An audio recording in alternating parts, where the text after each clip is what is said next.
Hi there. It's time to streamline your data entry with customizable lookup lists.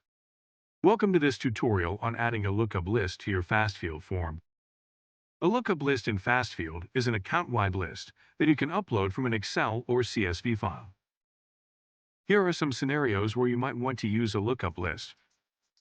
Creating drop-down lists for inventory, equipment, or customer names. Auto-populating related fields based on user selection. Customizing columns to fit your specific needs.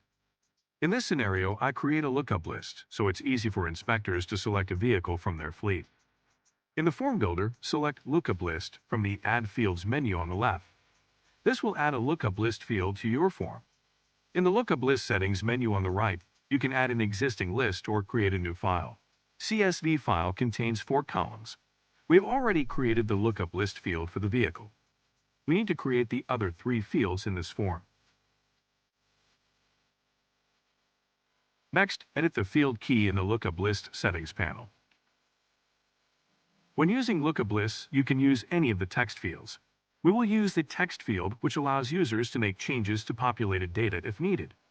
If you do not want users to be able to edit populated fields, select the Static Text field.